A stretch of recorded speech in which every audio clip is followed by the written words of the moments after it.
Sechet Eruvin, Daf Memvav, traité Eruvin, feuille numéro 46, nous sommes tout en haut de la page.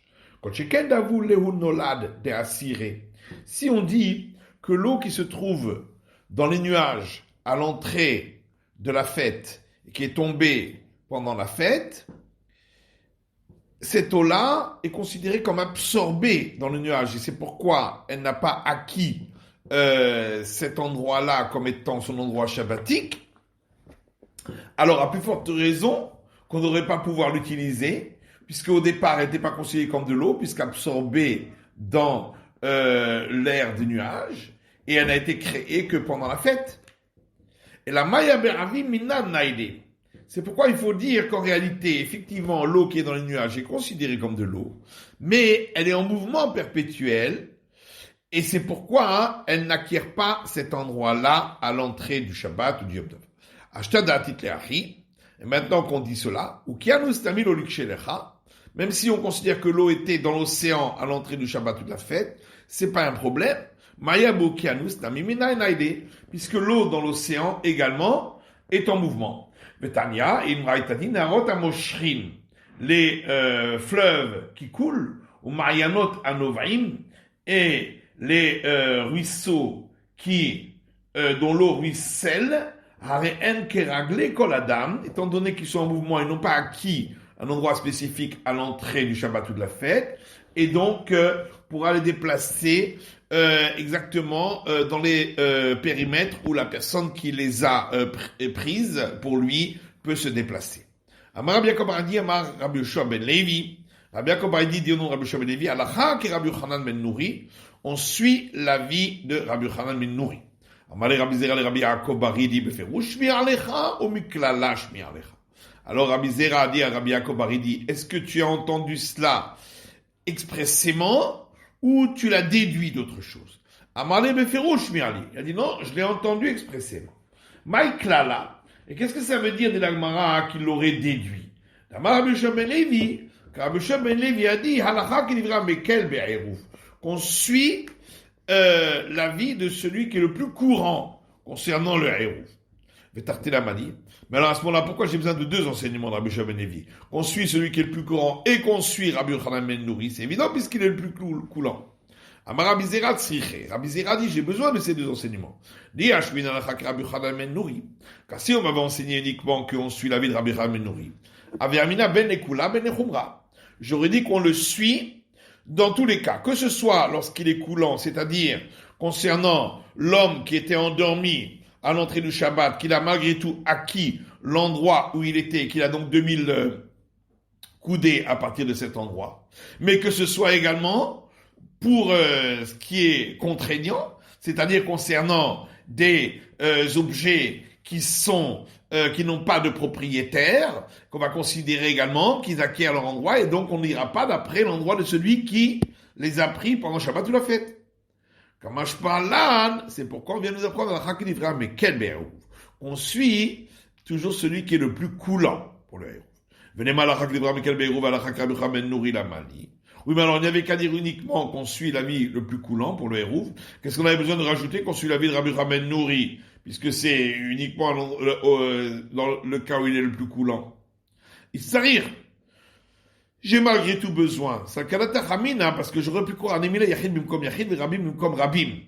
Que lorsqu'on dit qu'on suit l'avis le plus coulant, c'est uniquement quand il y a un avis d'un particulier contre un avis d'un autre particulier, ou l'avis de plusieurs maîtres contre l'avis d'un maître en particulier.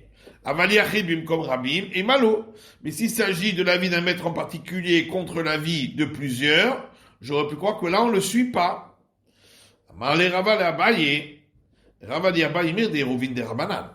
Puisque les règles concernant le Hérouv sont d'ordre rabbinique. Qu'est-ce que ça change alors que ce soit l'avis d'un particulier contre l'avis d'un particulier ou l'avis d'un particulier contre l'avis de plusieurs? De toute façon, on va suivre celui qui est le plus coulant. Papa dit à Rava Ubin Rabanan lo shani lecha ben yachid bimkom yachid yachid bimkom rabim. Est-ce que vraiment, dans tout ce qui est d'ordre rabbinique, on ne ferait pas de différence entre le particulier contre un autre particulier ou le particulier contre l'avis de nombreux sages. Vatnan, voilà qu'il y a une Mishnah qui dit. Rabbi Elazar Omer, Rabbi Eliezer dit, Kol isha shavu alea shalosh onot dayashata. Toute femme qui a passé les périodes de 3 cycles, donc 90 jours, sans avoir d'écoulement, lorsqu'elle a un écoulement à la suite, elle n'est impure qu'à partir du moment où l'écoulement a été visible et pas rétroactivement. Mais Tanya, et une braïta dit, Ma'aseh v'asa Rabbi ki Rabbi Eliezer. Une fois Rabbi a fait donc comme Rabbi Eliezer, la rage niskar, et après qu'il s'est souvenu, a marqué d'ailleurs Rabbi Eliezer l'ismoch ala beshat atrak. Il a dit, Rabbi Eliezer vaut la peine qu'on s'appuie sur lui en cas de nécessité. Maïla rage niskar. Qu'est-ce que ça veut dire après qu'il s'est souvenu? Il est mal à rage niskar d'enatrak Rabbi Eliezer. Si ça veut dire après qu'il s'est souvenu qu'on ne suit pas l'avis de Rabbi Eliezer, et le Kerabanan, mais l'avis des sages, beshat atrak echi avid kevate. Mais alors comment, en cas de nécessité, il a pu faire comme lui? Et là, de l'eau, il part, non, en vérité, il s'est souvenu que on n'a pas décidé qui c'est qu'on doit suivre, Rabbi Eliezer ou les sages. La Rajiniska de la Viachid Palig Ale et la Rabbim Palig Ale, mais après qu'il s'est quand même souvenu que c'est pas l'avis d'un particulier qui va à l'encontre de Rabbi Eliezer, mais c'est l'avis de nombreux sages, puisque c'est l'avis de sage. Il a dit malgré tout, Rabbi Eliezer vaut la peine qu'on s'appuie sur lui en cas de nécessité. Donc on voit que c'est uniquement en cas de nécessité qu'on peut s'appuyer sur lui. Sinon on ne s'appuie pas quand il est seul contre un grand nombre.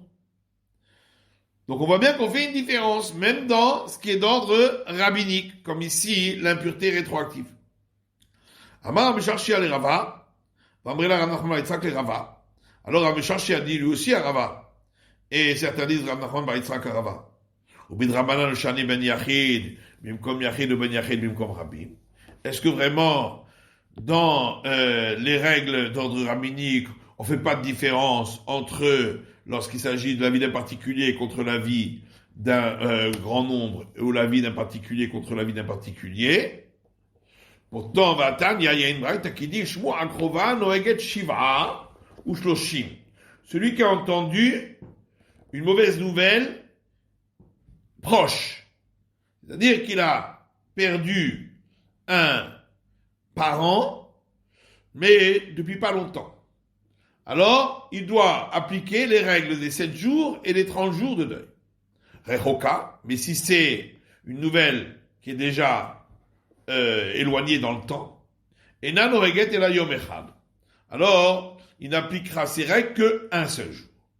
Vezui krova vezui rechoka. Qu'est-ce qu'on appelle une nouvelle d'un décès proche, ou la nouvelle d'un décès plus lointain?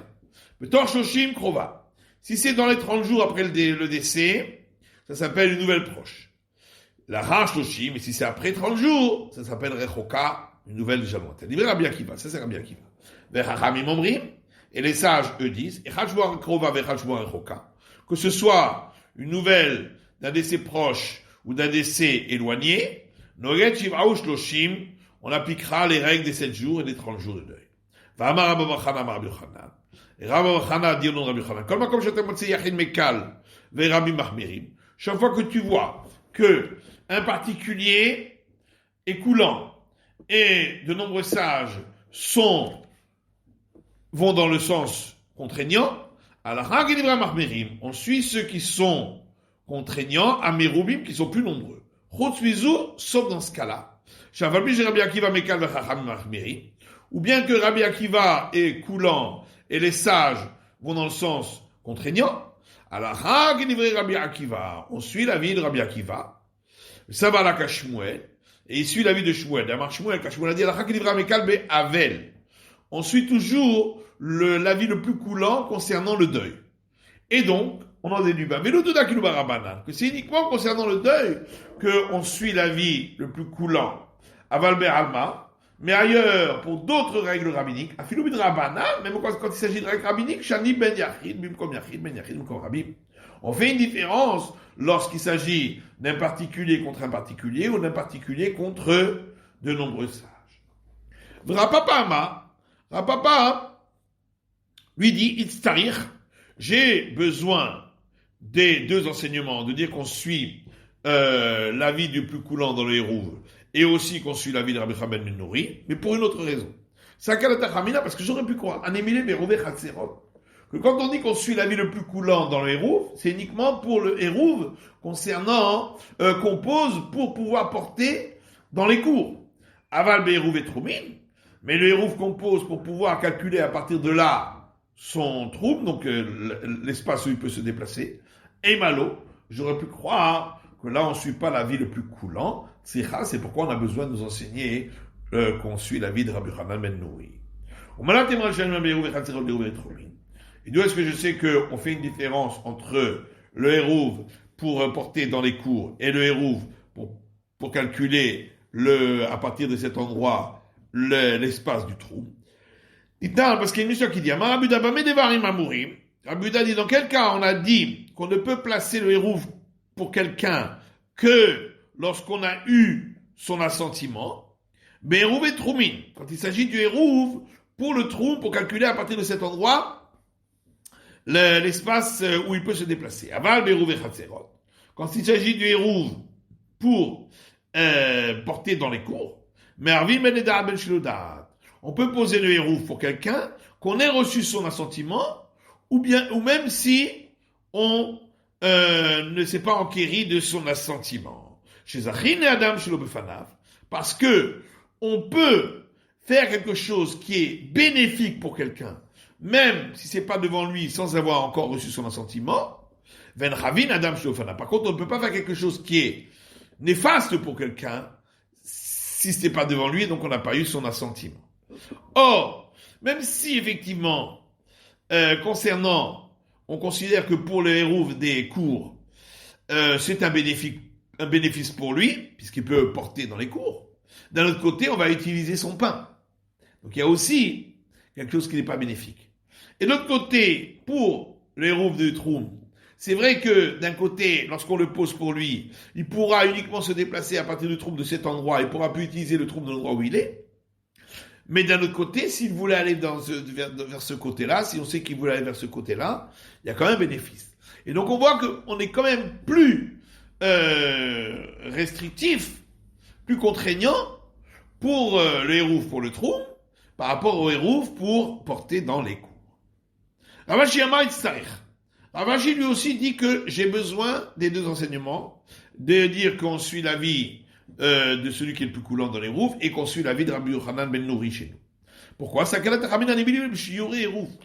J'aurais pu croire que quand on a dit qu'on suit l'avis le plus coulant pour le Hérouv, c'est lorsque le Hérouv a déjà pris effet et qu'il reste un petit peu de Hérouv. Là, on suit l'avis le plus coulant. On va mettre là Hérouv. Mais si c'est pour la prise d'effet du Hérouv comme chez nous, et Malo, j'aurais pu croire que là, on ne suit pas l'avis le plus contraignant. C'est pourquoi on a besoin de nous enseigner qu'on suit l'avis de Rabbi Yochanan ben Nouri. Et d'où est-ce qu'on sait qu'on fait une différence entre le reste du Hérouv et le début lorsque le Hérouv prend effet? Parce qu'il y a une histoire qui dit Rabbi Yossé dit, quand est-ce qu'on a dit qu'il faut une certaine mesure, un volume spécifique pour le Hérouv, c'est lorsqu'il doit prendre effet. Aval le Shiuré Hérouv, lorsqu'il a déjà pris effet et qu'il reste un petit peu de Hérouv pour les Shabbatot qui suivent, Afilu Kol Shiur, même s'il en reste un tout petit peu, ça suffit. Et en vérité, la raison pour laquelle nos sages ont dit de placer un Hérouv dans les cours pour pouvoir porter, même si on a placé un Hérouv déjà dans les ruelles, c'est uniquement pour ne pas qu'on oublie l'obligation de placer un Hérouv pour que les enfants le voient et qu'ils placent le Hérouv pour, lorsqu'ils ont besoin de marcher, de se déplacer dans le troum de ce Hérouv. Rabbi Yaakov et Rabbi Zrika amrou alcha ke Rabbi Akiva mechavero. Rabbi Yaakov et Rabbi Zrika disent qu'on suit toujours la vie de Rabbi Akiva lorsqu'il est confronté, opposé à un seul de ses compagnons. Ou que Rabbi Yossé mechaverav. Et on suit la vie de Rabbi Yossé même quand il s'oppose à plusieurs de ses compagnons.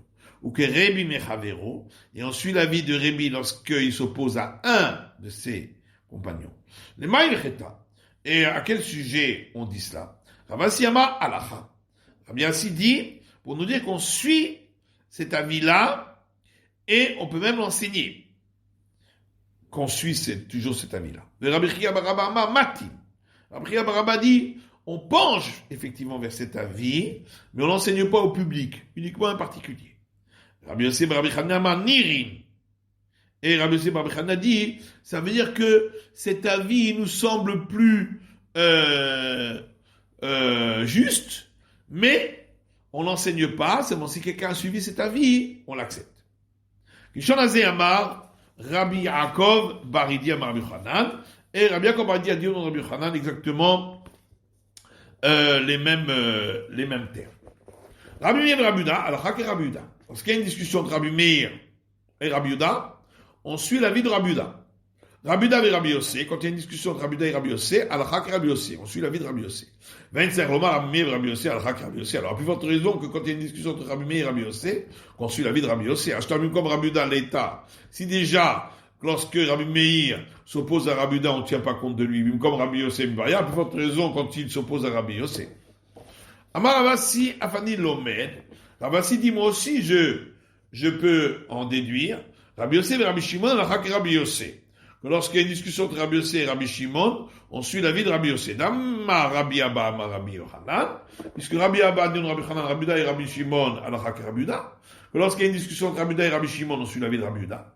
Achamim comme Rabbi Yehuda l'État. Donc si déjà, lorsqu'il s'oppose à Rabbi Yehuda, on ne tient pas compte de Rabbi Shimon, Pim comme Rabbi Yossé Mibaya, à plus forte raison quand il s'oppose à Rabbi Yossé. Lui, on s'est posé la question, Rabbi Meir et Rabbi Shimon, qu'est-ce qu'il en est quand Rabbi Meir et Rabbi Shimon s'opposent l'un contre l'autre? Des coups. Et là, on n'a pas trouvé de réponse. Amar Meshachi aletnou l'année clalée. Rabbi Meshachi a dit, on ne tient pas compte de toutes ces règles qu'on vient de rapporter. Manal et Rabbi Meshachi, et d'où Rabbi Meshachi le sait, il est ma, mais alitan. Si on va dire, il le sait de cette Mishnah, qui dit, Rabbi Shimon Omer, Rabbi Shimon dit, Namad Avadomé, à quoi ça ressemble? Les Gimel Chazerot Apetu Cholzulezou, à trois cours qui communiquent, donc qui sont l'une à côté de l'autre, et qui communiquent l'une avec l'autre, ou Ptuchot et Shutarabim, et qui communiquent également chacune avec le domaine public. Si les deux cours qui sont sur les deux côtés extrêmes ont fait un hérouv avec celle du milieu, alors les gens de la cour du milieu peuvent transporter vers celle des côtés et celle des côtés vers celle du milieu. Par contre, celle d'un côté ne peut pas transporter vers l'autre côté, celle de l'autre côté, puisque entre elles n'ont pas fait des roues. Et Rav Chama dit au nom de Rav qu'on suit l'avis de Rabbi Shimon. Ouman Baligale, or qui s'oppose à cet avis? Rabbi Yehuda, c'est Rabbi Yehuda. Rabbi Shimon, Rabbi Yehuda. Pourtant, tu as dit que Rabbi Yehuda et Rabbi Shimon ont suivi l'avis de Rabbi Yehuda. Et là, la fin de nous. Donc voilà que on a une preuve d'ici qu'on ne tient pas compte de ces règles. On m'a écouché avec moi, il m'a encore une question. Peut-être, quand on a dit explicitement qu'on suit l'avis de Rabbi Shimon, même contre Rabbi Yehuda, à ce moment-là, on le suit. Mais dans le cas où on l'a pas dit, alors là, on suivra la règle. Il veut qu'on suive l'avis de Rabbi Yehuda. Et la Meha, mais en vérité, on apprend d'une autre Mishnah. Il y a une Mishnah qui dit, Ir shel Yachid, Nasit shel Rabim. Une ville qui appartenait à un seul propriétaire. Et ensuite, elle est devenue la propriété de nombreuses personnes. Marvin el Kula, alors, on le considère toujours comme la ville d'un seul propriétaire, et on peut faire le hérouf pour toute la ville. Chez le Rabbi Menassit Shel Achim, mais dans l'inverse, si au départ, c'était une ville qui avait de nombreux propriétaires, et puis elle est devenue la ville d'un seul propriétaire. En Marvin et Kula. Alors on va d'après ce qui a été au départ la ville de nombreux propriétaires, et donc on ne peut pas faire le hérouf pour toute la ville. Et là, il faut laisser un endroit où on ne fait pas le hérouf avec le reste, qui doit être grand comme la ville Hadasha de Judée, chez Shbach Hamishim Diurin, qui avait 50 habitants. Divrei Rabbi Yehuda, ça c'est la ville de Rabbi Yehuda. Rabbi Shimon Omer, Rabbi Shimon dit, Shalosh Chatzerot Eshte Batin. Il faut laisser, en dehors de ce hérouf, 3 cours comportant chacune deux maisons. V'amar Avram Abagouya Marav al-Chak Rabbi Shimon. Or, Avram Abagouya dit au nom de Rav qu'on suit l'avis de Rabbi Shimon. Ouman Paliga ale Rabbi Yuda. Or, qui c'est qui s'oppose? C'est Rabbi Yuda. V'amar Rabbi Yuda, Rabbi Shimon, al-Chak Rabbi Yuda. Pourtant, tu as dit qu'il y a une règle que Rabbi Yuda contre Rabbi Shimon, on suit Rabbi Yuda. Ouman Koucha, la Gmani, quoi, c'est une question. Dilma Hanami, ici aussi, on peut dire la même chose. Dans le cas où on a dit expressément qu'on suit l'avis de Rabbi Shimon, on le suit. Mais quand on n'a pas dit qu'on suit l'avis de Rabbi Shimon, là, on se fie à notre règle qui veut qu'on suivra l'avis de Rabbi Yuda. C'est la fin de l'étude de la feuille numéro 46.